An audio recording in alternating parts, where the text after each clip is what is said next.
welcome back mga ka-adventure. Isang mapagpalang araw po sa ating lahat. At kung bago ka pa lang po sa channel ko at nag-enjoy ka, huwag mo naman kalimutang subscribe at pakihit na rin po ang ating notification bell para lagi po kayong updated sa ating gagawin mga adventures kagaya nito. At kung nagustuhan nyo naman po pakihit na rin po yung like o mag-comment or share.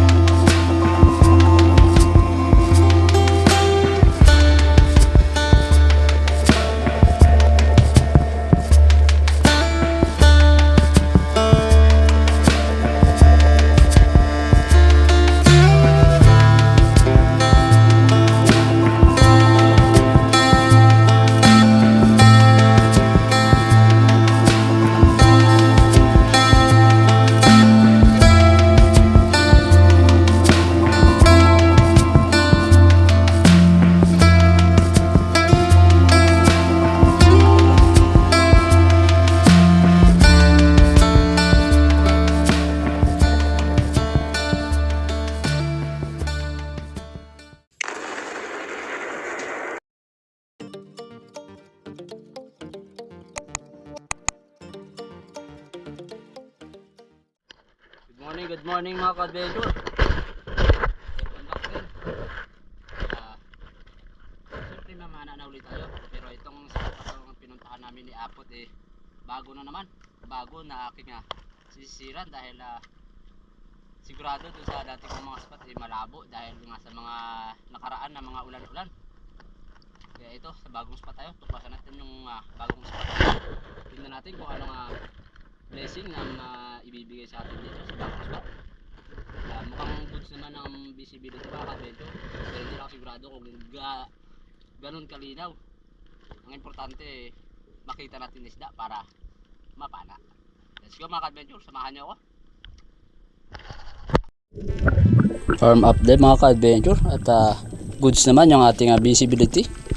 Malinaw naman. Hindi katulad dun sa kabilang isla o doon sa amin sa Purao malabo talaga. At doon sa ibang spot na sinisisiran ko, abutin lang dito maganda ang visibility, malinaw. Kaya lang sa bandang ibabaw lang yung medyo malabo, pero sa ilalim goods naman. At dito nga mayroon akong target, isang Spanish flag snapper o Manilanon o darag-darag kung tawag sa iba. At yun, nakuha man natin mga ka-adventure. Napaganda rin naman yung tama. At magandang pangit tayo nito dahil warm up dive pa lang at nagkaroon agad tayo ng isda.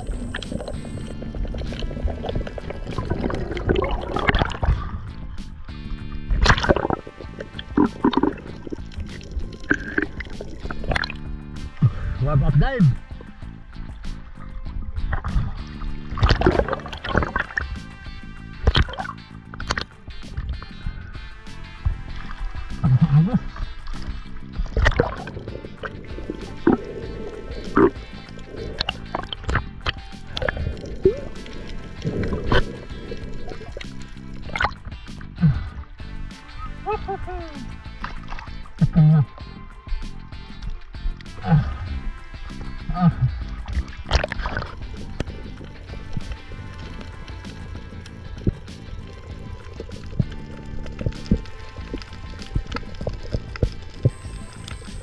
Another ambush tayo mga ka-adventure.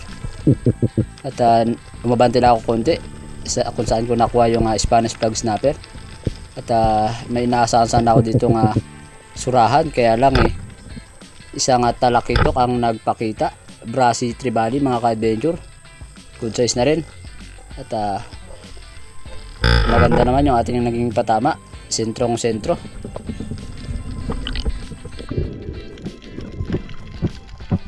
Yung spot pala na to mga ka-adventures dinadaan-daanan ko lang, hindi ko akalain na maganda pa rin pala yung spot na to. Hindi pa pala ganun ka bugbog.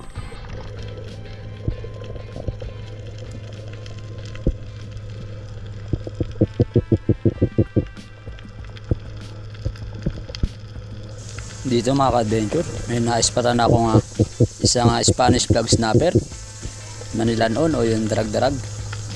At medyo malaki na rin, kaya eto na yung ating sunod na target mga ka-adventure. Medyo nagpahabol pa at hindi ko kaagad naasinta dahil mabigat maneuver yung ating pana dahil malapad. Mabuti na lang tinamaan natin.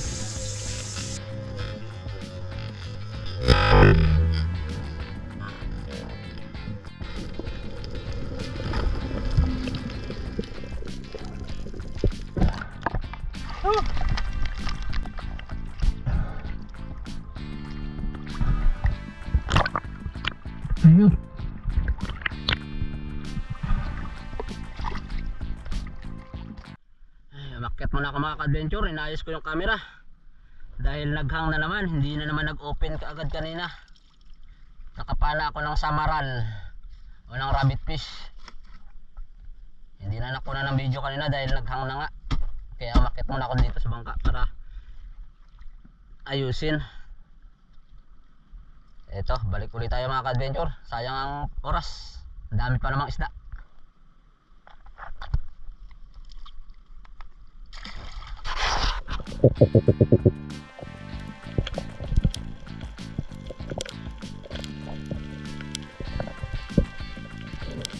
Another ambush mga ka-adventure.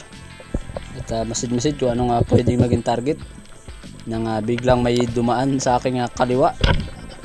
2 pirasong bluefin trevally. Malalaki na rin, mga good size na rin, kaya ito na lang yung ating maging sumunod na target.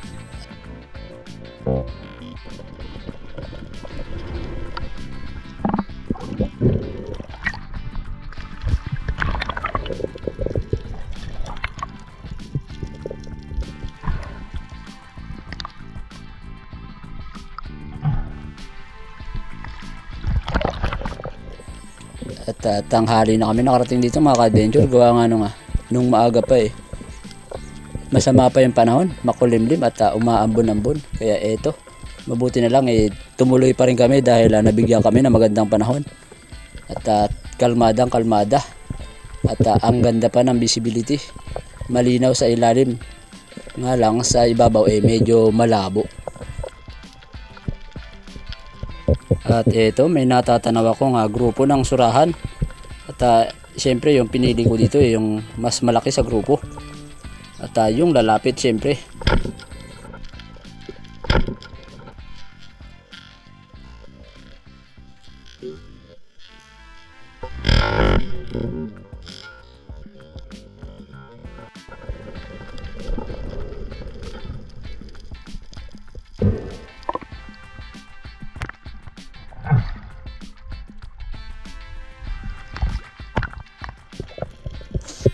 Another ambush mga ka-adventure nang may dumating na mga bluefin trevally. Medyo maliliit pa yung iba. Siyempre namili ako ng mas malaki sa grupo. Akala ko nga tuluyan ang lalayo. Ginawa ko na ang lahat ng pag-fish call. Akala ko hindi na rin ako makakatira. Mabuti mayroon pang isang nagpaiwan. Kaya yun ang aking naging target. At natamaan naman at ating na-secure mga ka-adventure.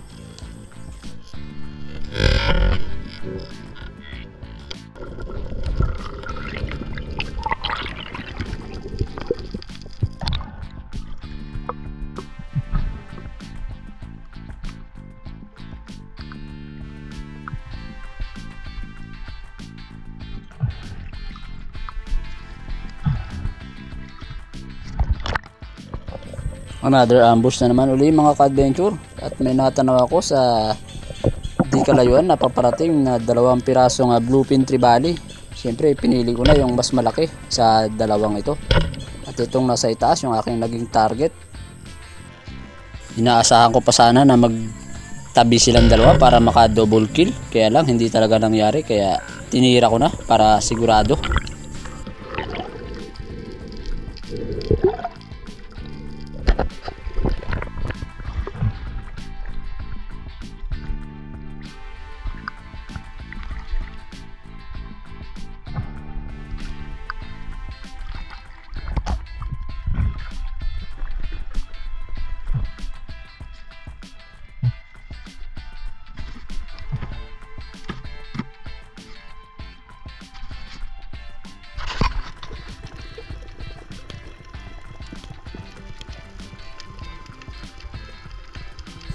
At dito mga ka-adventure, may nakita akong Spanish flag snapper o yung darag-darag o manilanon. At dinaibam ko ito. At medyo mailap kaya hindi ko kaagad natira. At nung pagdapa ko na sa bato o dun sa corals, inasinta ko na. Kaya lang sadyang napakalikot ng isdang ito. Kaya ang nangyari dito na stone shot. At literal na stone shot. Talagang bato ang tinamaan at na-stuck pa yung ating bala. Ang ating shot mga ka-adventure. Naka full load pa naman yung ating goma. Akala ko may stuck na ng pangmatagalan yung ating bala mga ka-adventure dahil ang ganda ng patama sa bato. Talagang bumaon.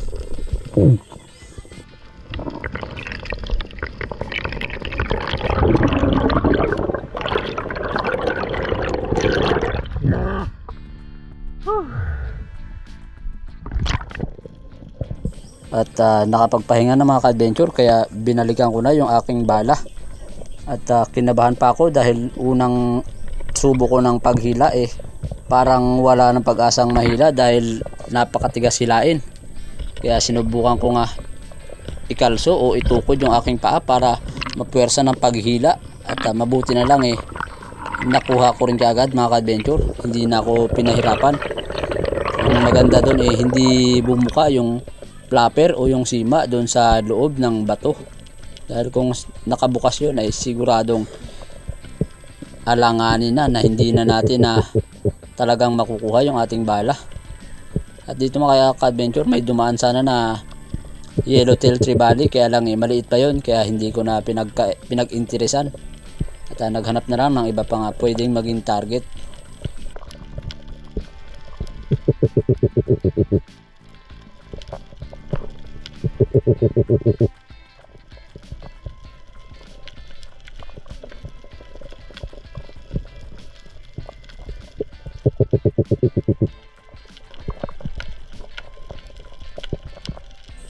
Sa ilang segundo na paghihintay ko mga ka-adventure may naispatan na akong pwede maging target.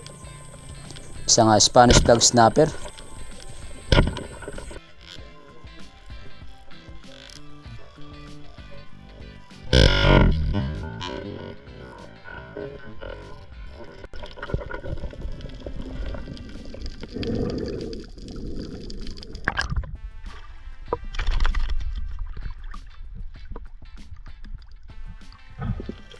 Napakasagana pa rin ng spot na ito mga ka-adventure dahil marami pa akong nakikita isda na pwedeng maging target.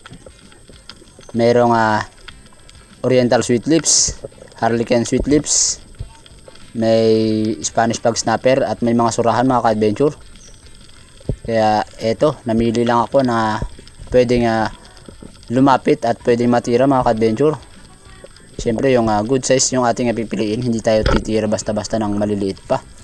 At eto nga yung lumapit, malaki-laki na rin to na surahan o good size na rin mga ka-adventure. Eto yung ating sumunod na target at sumunod na ating na-secure mga ka-adventure.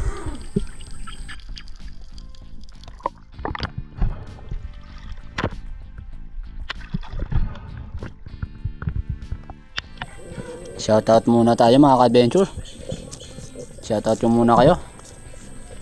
Kaya bro Jake Abiner, Spear Fishing from Santa Teresita Dumaran, Yots de la Peña, Nestor, Roel Suay Baguio from Antipolo City, Tember Ibanez, Josper TV, Berne Culapano from Marinduque, kay Sisid, Sundalong Spiro, Idol Mata Spear Fishing, kay Gilbert Sunugan at kaya Ma'am Rosana Villa Hermosa from Davao City. Maraming salamat po ma'am at maraming salamat po sa inyo mga ka-adventures sa inyong patuloy na suporta at pagtangkilik ng aking mga video.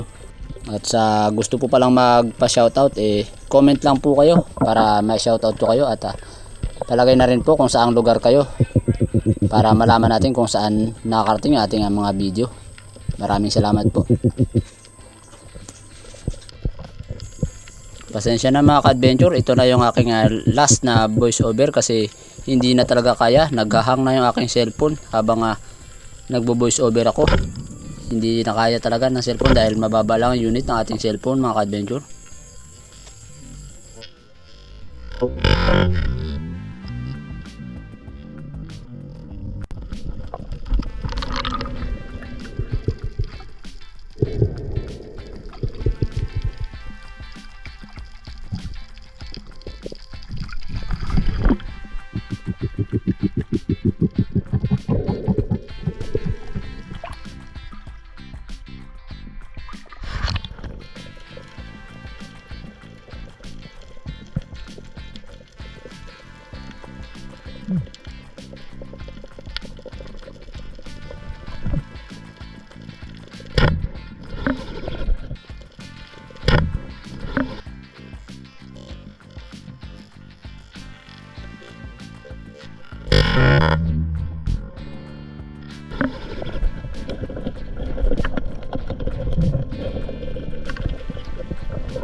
Mga ka-adventure, yun lang, kasama itong nasa loob ng box.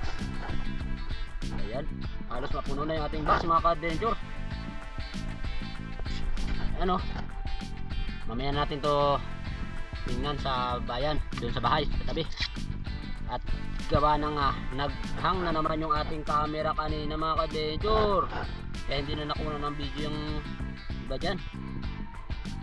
Bah mga ka-adventure, talagang kailangan nang magpalit ng battery. Sabi nila dahil daw yan sa battery, luma na talagang battery kaya siguro naghahang.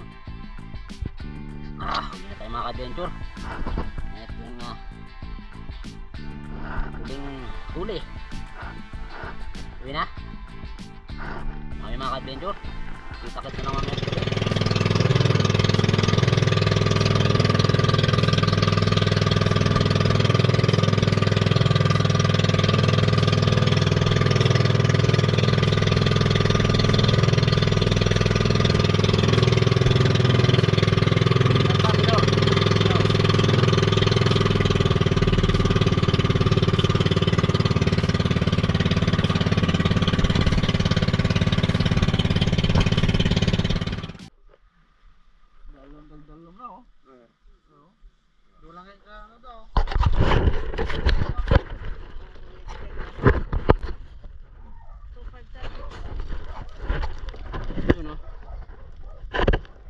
ka-adventure yung ating kinita sa araw na ito.